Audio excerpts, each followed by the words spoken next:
Is Ottawa's Indigenous appeasement bankrupting Canada? This is obviously a bit of hyperbole, but this was a question I saw on the Wild Rose Country subreddit. That post on the Wild Rose Country subreddit was actually referencing this opinion piece from the Western Standard.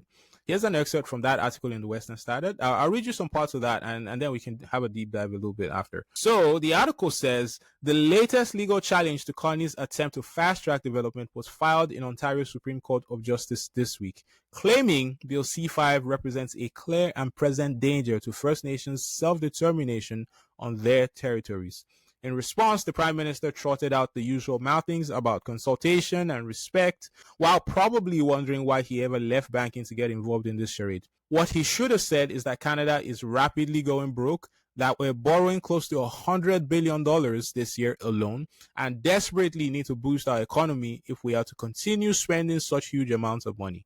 And then he should have pointed out that the annual federal budget for Indigenous affairs almost tripled between 2015 and 2025, growing from about $11 billion to more than $32 billion allocated this year. No politician has the guts to stand up and tell the truth. Continue to cripple Canada's economy by tying up all proposed development in legal knots, and the money tap will be turned off. Wow, those are just some excerpts from the Western Standard article there. Obviously a very passionate article.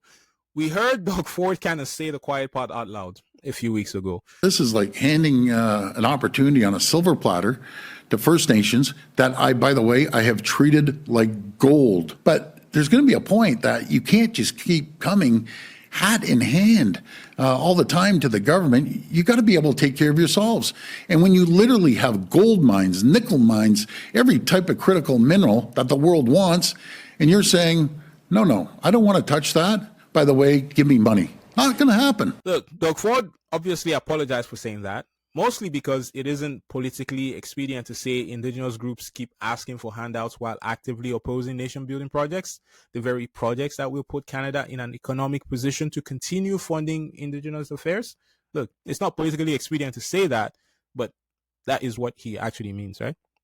Anyways, McCartney obviously said the more politically expedient thing, which is essentially that this government will consult and ensure Indigenous buy-in before proceeding with any project. Although I will note that McCartney said that with one side of his mouth, but he refused to make any changes to Bill C-5 in response to the complaints from First Nations. Obviously, last week we heard that the First Nations have launched a legal challenge in court. Now, to be fair to McCartney, the wording in Bill C-5 does say the minister must consult with any other federal minister and any provincial or territorial government that the minister considers appropriate, and with Indigenous peoples whose rights recognized and affirmed in Section 35 of the Constitution Act 1982 may be adversely affected by the carrying out of the project to which the order relates. So it clearly says there that the minister must consult with Indigenous peoples. So McCartney has duly covered his bases here, in my opinion. And yet we're here, where we're in court. There's legal challenges already to projects we don't even know. And this is some of the frustration that is out there. This is a time when Canada has to build big things. Can we afford to take months tied up in court over projects we don't even know yet? Should we really be consulting about consulting? Like, imagine that. Like, we don't even have a short list of these projects yet. Why are we in court? Why are we in court?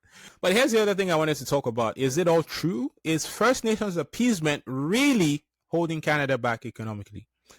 Personally, I think that statement scapegoats First Nations a little bit. That's just my thought. Like, think about the stuff that has held Canada back for years.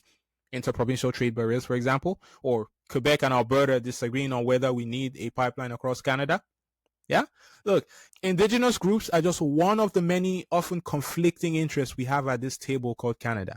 The other thing I will say is that spending on Indigenous programs is not what is bankrupting Canada. Spending, period, is what is bankrupting Canada. Like stupid spending, right? Think about it.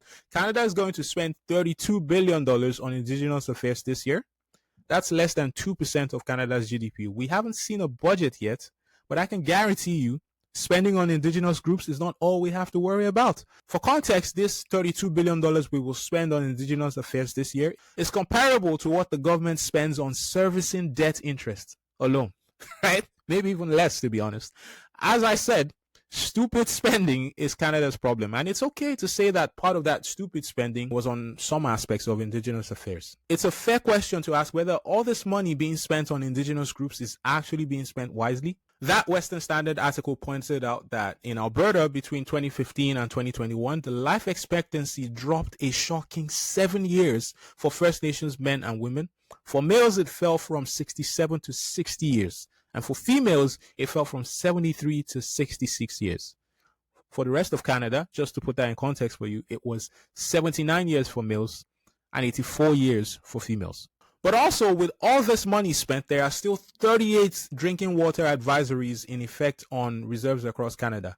Overcrowded housing, unsafe water, underfunded schools, and high youth suicide rates remain common in many communities. So, where is all this money really going? Where is all this money going?